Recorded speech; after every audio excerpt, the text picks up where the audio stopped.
Bonjour, bienvenue à votre émission La Victoire de l'amour. J'espère que vous allez bien cette belle journée. Hier, quand je me préparais pour préparer les émissions, j'avais tellement hâte de rencontrer cette comédienne. On la connaît tous, mais vous allez voir la profondeur de cette femme extraordinaire. Je reçois avec beaucoup de joie Claire Jacques. En chanson, Vincent Niclot qui nous fera une très belle chanson. L'homélie avec notre ami Victor de Paris et la chronique hebdomadaire de notre bonne amie Christine Michaud. Bienvenue à votre émission La Victoire de l'amour. Un seul geste de toi viendra mon secours.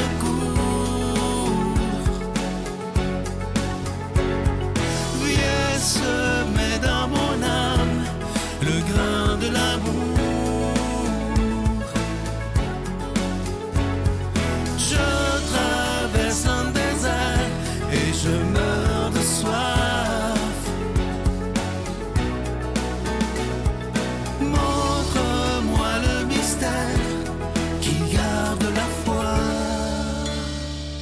Claire, merci beaucoup d'être là. On va régler quelque chose tout de suite. Ouais, quoi? J'ai le droit de te tutoyer, tu me l'as demandé. Je l'ai exigé. Exigé, donc je suis pas impoli.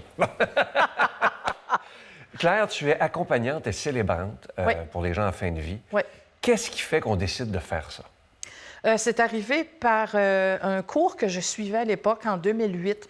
J'avais décidé de devenir infirmière auxiliaire, d'ajouter ça à mon champ de connaissances, me disant, si jamais je manque de travail comme actrice, j'aurai cet emploi-là.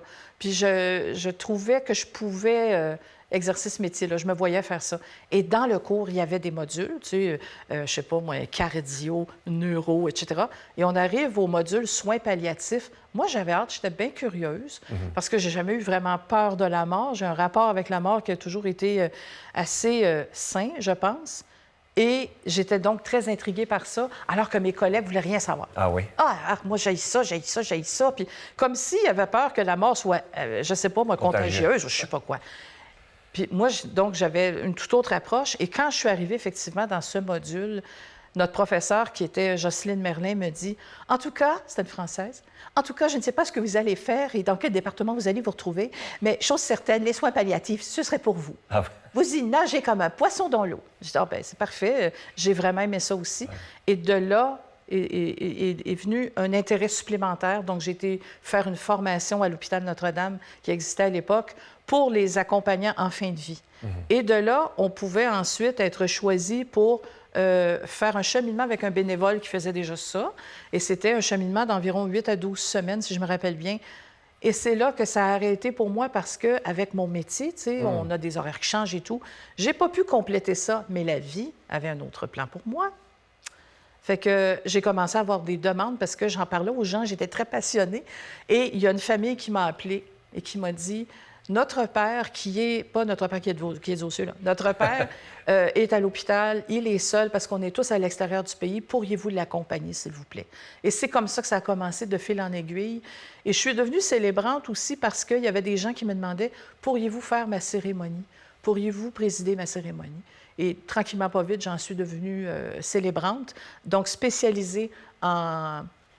Moi, j'appelle ça les cérémonies hommage à la vie, au lieu d'appeler ça des funérailles. C'est plus beau, d'ailleurs. Bien, écoute, parce que ça reflète aussi ce qu'on y fait. Parce qu'on va célébrer la vie de cette personne-là, peu importe. Et je dis peu importe, parce que c'est pas toujours évident. Et on donne des outils à ceux qui restent pour que leur deuil soit un peu plus facile à vivre.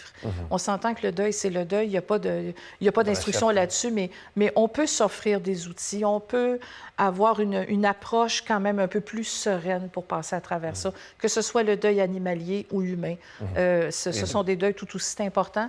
Puis maintenant aussi, j'accompagne des gens dans le deuil. Fait que, tu sais, c'est un tout, là. Ouais. Tu dis que c'est un privilège de pouvoir accompagner quelqu'un pour son dernier passage. Complètement. Complètement.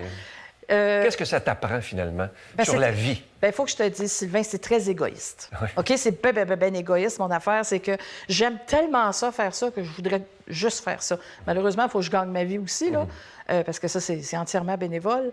Mais l'accompagnement en fin de vie, je ne sais pas si tu te rends compte, là. Moi, le matin, quand je me lève puis que je suis encore vivante, waouh, je suis encore vivante. Pour vrai, là, j'en reviens jamais de ça.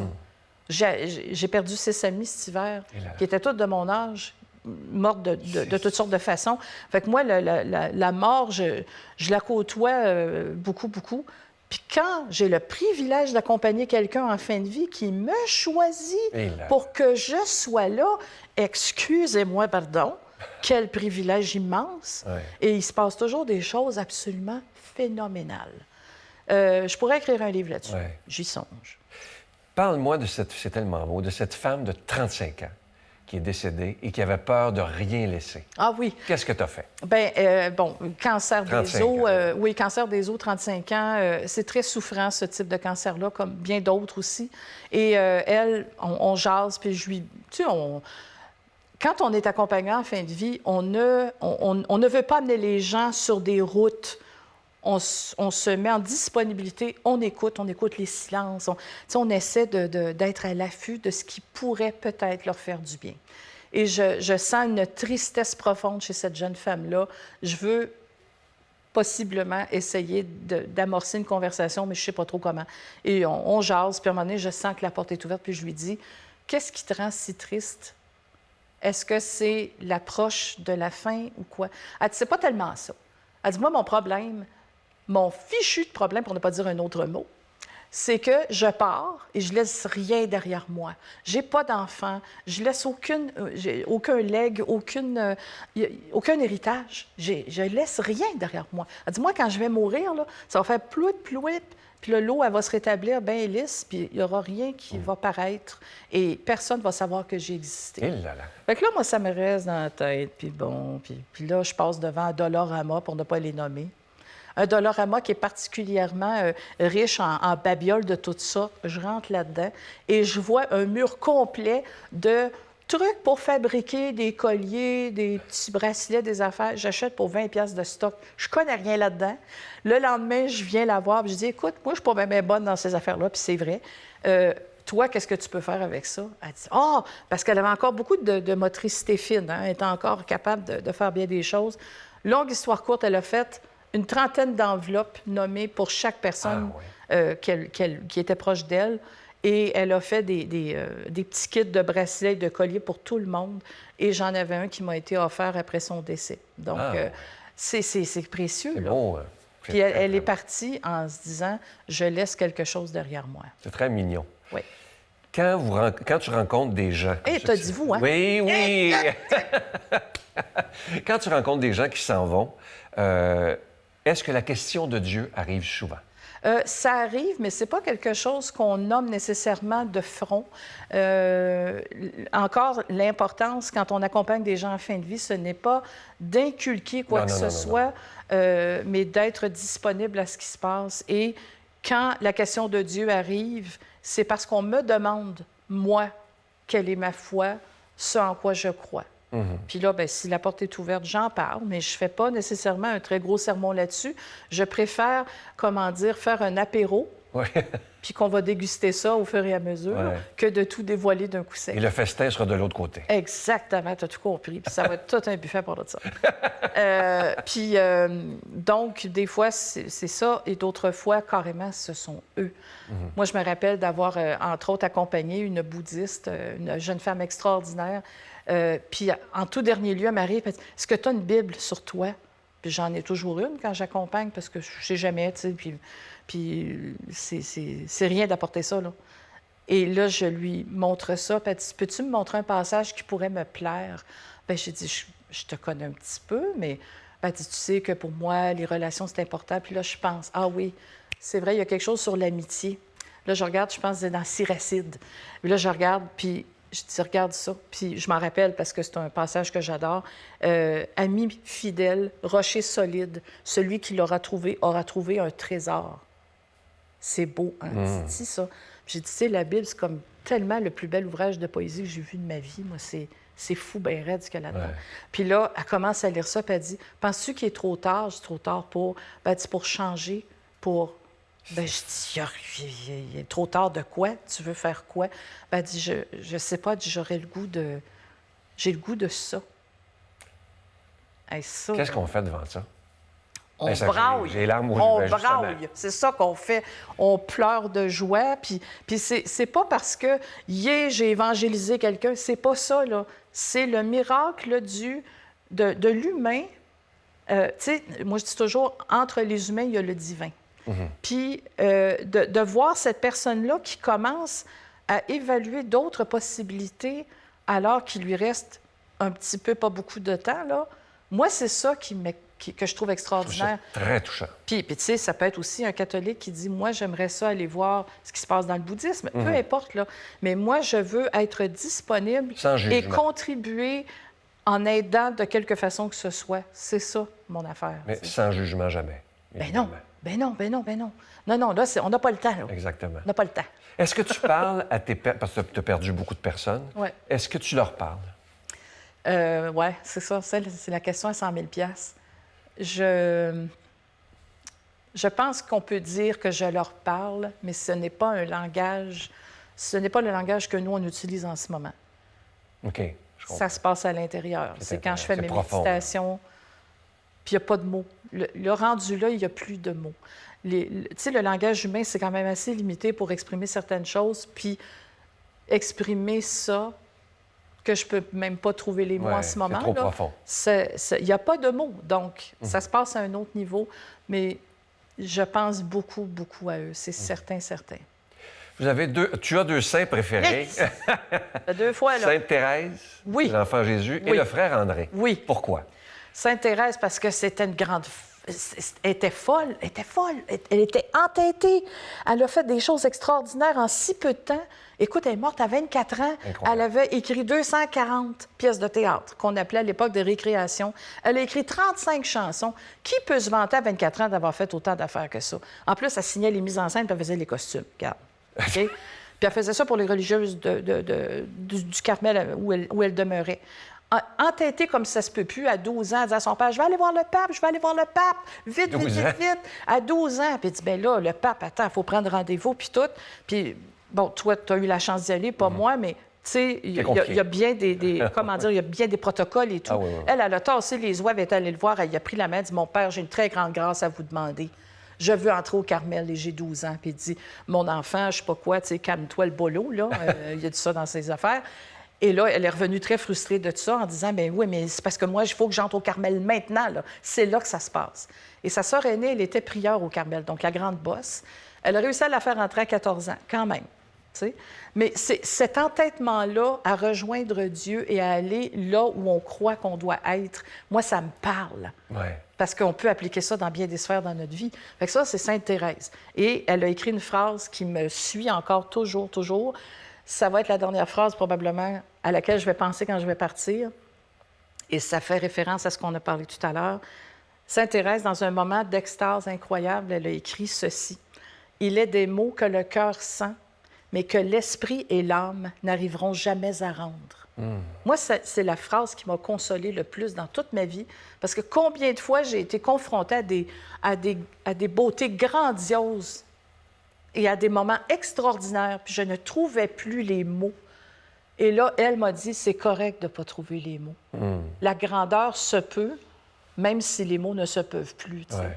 Fait que ça, c'est Saint-Thérèse. Saint-Joseph, regarde, Saint-Joseph, c'est Frère André, Frère André. Non, mais les deux sont Les deux, intimement reliés. Frère André, presque pas d'éducation, pas Incroyable. de santé. On va te mettre sur le bord de la porte, tu vas garder. Il a fait ça, puis en même temps qu'il a fait ça, il a fait des miracles, il a fait construire un oratoire. Parce que, encore, t'es-tu, il faut que je fasse ça. T'es-tu, avoir la foi, c'est pas mal pareil, tu sais. Oui. Fait que moi, ces deux personnes-là, je suis en totale admiration devant ce qu'ils ont accompli, mais surtout ce qu'ils ont osé être. Ouais. C'est déjà fini, Claire. Non. Tu passerais Non, des non. heures. Mais Non, là, mais non. on va se dire une chose. On peut se revoir? Ah ben oui. OK. Ça, la rechercher, c'est pas loin d'ailleurs, avant d'entendre. Moi, je veux vous revoir. Hey, Il me reste qu'est-ce plein... qu'on a dit? Je veux te revoir. Ouais. Et je suis très sérieux, mais là, je t'offre une très... Là, je suis sérieux dans ce que je dis, là. Oui. Je veux vraiment faire une suite à cette entrevue-là. On va faire D'accord? ça. Je t'offre une très, très belle chanson, mais tout d'abord, je veux te dire merci de tout cœur, parce que je comprends qu'il y a des gens sur les lieux de tournage qui te demandent, je lisais ça, Ouais. d'où te vient ta lumière. Ben moi, je comprends. Après Ouais. avoir entendu ce que j'ai entendu. Bien, c'est une Merci. lumière qu'on partage. Oui, merci d'exister. Et je te laisse avec une très, très belle chanson de quelqu'un que vous aimez tous beaucoup, Vincent Niclot, avec Améno.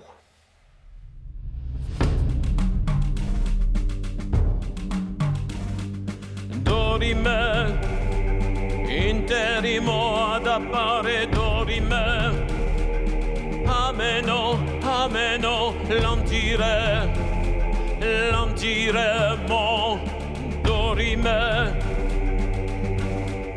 Ameno, omenare imperavi, ameno, timere, timere, mentirò, mentiremo, ameno, omenare imperavi e monare, omenare imperavi e monare, ameno, ameno dore, ameno dorime, ameno dorime, ameno dorime reo, ameno dorime, ameno dorime, dorime,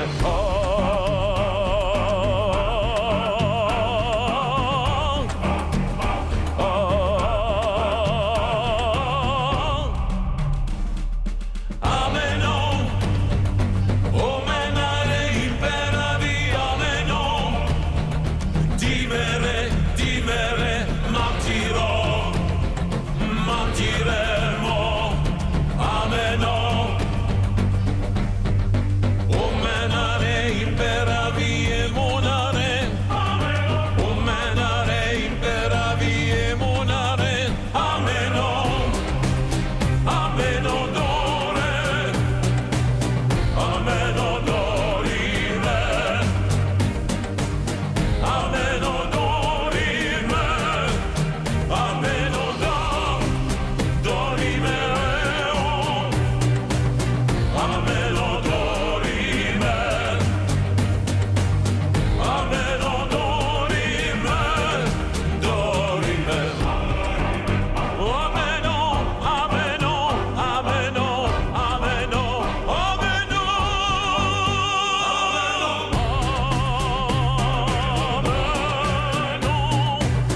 ameno, ameno, ameno dorime,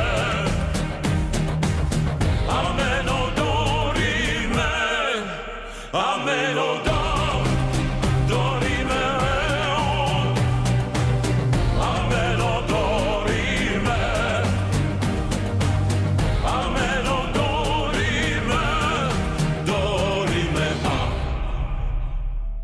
Notre Père qui es aux cieux, que ton nom soit sanctifié, que ton règne vienne, que ta volonté soit faite sur la terre comme au ciel. Donne-nous aujourd'hui notre pain de ce jour. Pardonne-nous nos offenses, comme nous pardonnons aussi à ceux qui nous ont offensés. Et ne nous laisse pas entrer en tentation, mais délivre-nous du mal, car c'est à toi qu'appartiennent le règne, la puissance et la gloire pour les siècles des siècles. Amen. Je continuerai à croire, même si tout le monde perd espoir. Je continuerai à aimer, même si les autres parlent de haine. Je continuerai à construire, même si les autres détruisent. Je continuerai à parler de paix, même au milieu d'une guerre. Je dessinerai des sourires sur des visages en larmes et je tendrai les bras à ceux qui se sentent épuisés.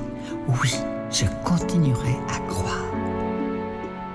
Je suis tellement content de vous parler de ce magnifique cadeau pour le mois d'août avec un bel objectif. Il s'agit de la croix de l'espérance. Elle est en acier inoxydable. Regardez-la bien. Dans la même croix, il y a 3 croix, si vous regardez bien.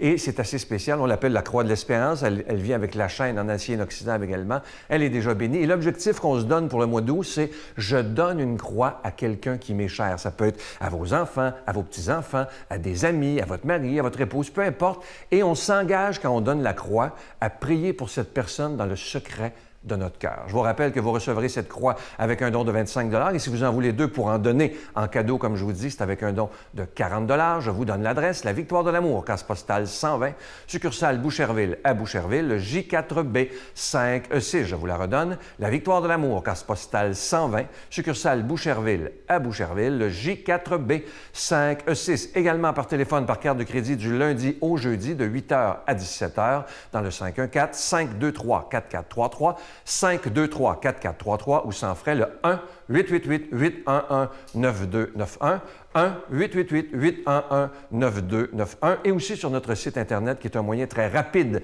sécuritaire et efficace de faire votre don, le www.lavictoiredelamour.org. Alors, je vous rappelle ce magnifique cadeau, la Croix de l'Espérance, qui est en acier inoxydable et ça vient avec la chaîne. La croix, elle est déjà bénie. Et je vous rappelle l'objectif de tout le mois d'août. Je donne une Croix de l'Espérance à quelqu'un qui m'est cher et je m'engage à prier pour cette personne dans le secret de mon cœur. Je vous remercie de tout cœur de votre prière et de votre générosité.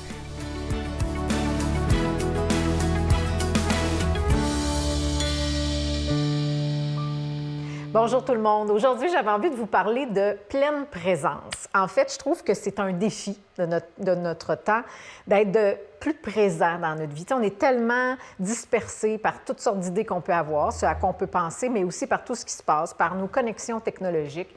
Donc, d'être vraiment présent complètement à ce qu'on fait, immergé dans l'activité qu'on est en train de faire, des fois, c'est un beau défi.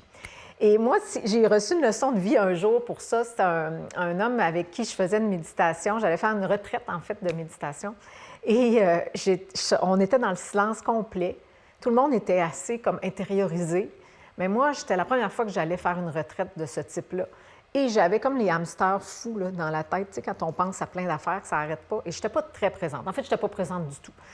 Et je sortais de la cafétéria un midi, j'avais un thé dans ma main, un petit verre avec du thé dedans, puis je m'étais dit, bien, je vais sortir, marcher, prendre mon thé. Tu sais, déjà, ça, c'est pas terrible. J'aurais pu rester assise, tranquille, à déguster mon thé, mais non, il fallait que je fasse autre chose.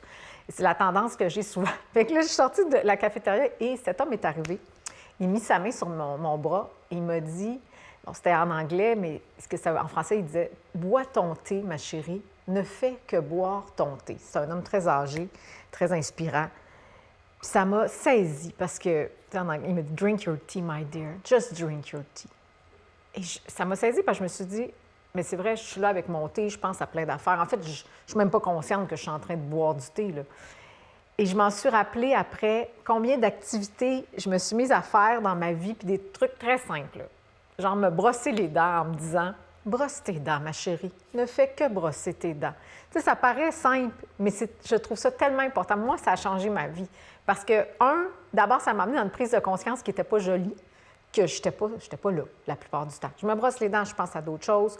Je fais quelque chose, je suis déjà en train quasiment de faire autre chose ou je fais d'autres choses en même temps. C'est terrible. Alors, juste de se ramener à faire ça, puis dans des activités du quotidien, c'est là que je vous propose comme un petit exercice, un défi. Quand vous allez faire la vaisselle, quand vous faites des trucs qu'on a l'habitude de faire à tous les jours, de dire « je vais le faire en pleine présence ». Fais la vaisselle, ma chérie. Ne fais que faire la vaisselle. Savez-vous quoi, j'ai un ami même, il me disait, on peut s'imaginer à qu'est-ce qui est dans la vaisselle. Vous pourrez penser qu'on donne le bain à bébé Jésus. Vous allez être très présent en faisant la vaisselle.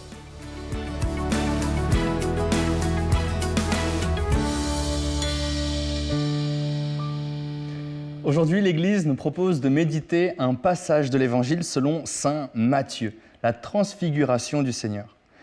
Jésus prend avec lui Pierre, Jacques et Jean, son frère, et les emmène à l'écart sur une haute montagne. Il fut transfiguré devant eux. Son visage devint brillant comme le soleil et ses vêtements blancs comme la lumière. Voici que leur apparurent Moïse et Élie qui s'entretenaient avec lui. Pierre alors prit la parole et dit à Jésus, « Seigneur, il est heureux que nous soyons ici.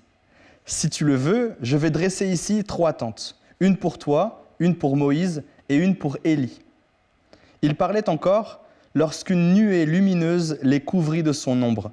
Et de la nuée, une voix disait « Celui-ci est mon fils bien-aimé, en qui j'ai mis tout mon amour. Écoutez-le. » Entendant cela, les disciples tombèrent la face contre terre et furent saisis d'une grande frayeur. Jésus s'approcha, les toucha et leur dit « Relevez-vous et n'ayez pas peur. » Levant les yeux, ils ne virent plus que lui, Jésus seul.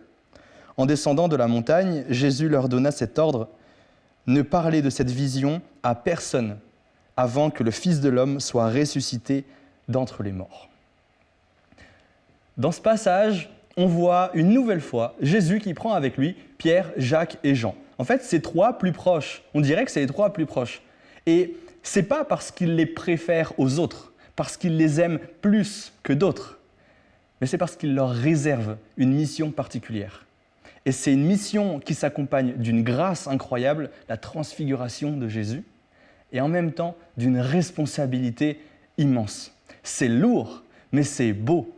Et là, dans la transfiguration, les apôtres ne comprennent rien. Il y a Jésus qui est devant eux, qui est blanc, et puis à côté de lui, Moïse et Élie. Moïse et Élie qui symbolisent la loi et les prophètes. Et puis il y a Jésus au milieu d'eux, et puis il parle normalement. Pierre, il est tellement bouleversé, il ne sait plus quoi dire. Est-ce qu'on ne va pas faire 3 tentes, une pour toi, une pour... Il oublie tout, il ne pense plus à rien, il est simplement paniqué, parce que c'est effectivement incroyable. Les apôtres ne comprennent pas ce qui se passe. Jésus, il s'en fiche un peu qu'on ne comprenne pas grand-chose. Il va nous expliquer, en temps venu, ça viendra. Et là, ce qui est le plus important, ce n'est pas de comprendre, mais que les apôtres sachent qu'ils peuvent avoir toute confiance en Jésus, qui est Dieu autant qu'il est homme. Ils ont connu Jésus, être humain, normal, entre guillemets, mangeant avec eux, marchant, étant fatigué, dormant. Et là, ils voient Jésus tel qu'il est aussi, réellement Dieu. Ils ne comprennent pas beaucoup, mais il s'agit juste pour eux de savoir qu'ils peuvent donner leur vie pour ça. Et puis, il y a une grande voix, une grande frayeur. Les apôtres voient la puissance de Dieu, en fait. Et c'est pour ça que ça les bouleverse. Évidemment, imaginons-nous 2 secondes, il y a une voix qui sort du ciel. « Celui-ci est mon fils, écoutez-le ». Énorme puissance. Mais en même temps, moi, j'imagine pas ça comme quelque chose de sévère, mais une énorme douceur qui sort d'une énorme nuée lumineuse. Et il y a Dieu qui est là et qui parle. Et c'est une grande grâce que de voir pour eux, pour les apôtres, leur petitesse. Ils sont tout petits devant Dieu. Et là, ils sont saisis de frayeur, de crainte. Et Jésus fait quoi? Il les relève. Relevez-vous, n'ayez pas peur. En fait, ce que je retiens là, c'est qu'on est petit. On est très faible. Mais on ne devient fort que quand on le reconnaît. On est relevé par Dieu. Dieu nous donne la force. Et nous, on l'accueille à condition de se savoir petit, en besoin de Dieu. Il y a cette phrase que j'aime beaucoup, c'est à la mesure de notre humilité qu'on voit l'action de Dieu dans notre vie. Et je le vois dans ma propre vie, tout simplement, quand j'essaye de faire plein de choses, j'ai des projets, j'ai envie de faire ça, ça me semble bien. En fait, si je ne prie pas, si je ne le vis pas avec Dieu, si c'est pour moi, juste avec mes petits biceps, en fait, ça ne marche pas, ça s'écroule tout le temps. Mais dès que j'essaie de le confier à Dieu, que je le vois d'abord dans la prière, que je me pose en silence, je regarde, est-ce qu'il y a de la paix, de la joie, les fruits de l'Esprit Saint en fait. Quand je le donne à Dieu, que je le vis avec Dieu, ça fait réellement des miracles. Prenons conscience de notre petitesse, appuyons-nous sur Dieu, attendons la force de lui-même. Et là, on verra notre vie prendre des dimensions extraordinaires. Et puis Jésus dit, n'en parlez pas. Jésus lui-même se fait humble. Il est Dieu puissant, la nuée lumineuse, Dieu qui dit « c'est mon fils, écoutez-le ». Il lui donne toute crédibilité, tout pouvoir. Jésus, qu'est-ce qu'il dit? N'en parlez pas. Attendez. Vous allez vivre des choses, après vous en parlerez. Moi, je trouve ça tout simplement incroyable en fait. Reconnaissons notre humilité, attendons des forces de Dieu et prions au nom du Père et du Fils et du Saint-Esprit. Amen. Je vous salue Marie, pleine de grâce. Le Seigneur est avec vous. Vous êtes bénie entre toutes les femmes, et Jésus, le fruit de vos entrailles, est béni. Sainte Marie, Mère de Dieu, priez pour nous pécheurs, maintenant et à l'heure de notre mort. Amen.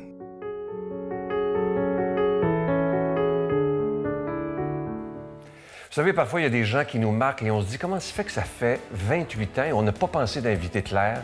Moi, je dois vous dire que c'est sûr, je l'ai dit tantôt, qu'elle va revenir très bientôt parce que c'est quelqu'un qui dégage un amour et une foi, un amour inconditionnel et une foi extraordinaire. Alors, je lui dis simplement, Claire, merci d'exister et à très bientôt. Et à vous, je dis à demain. Bye.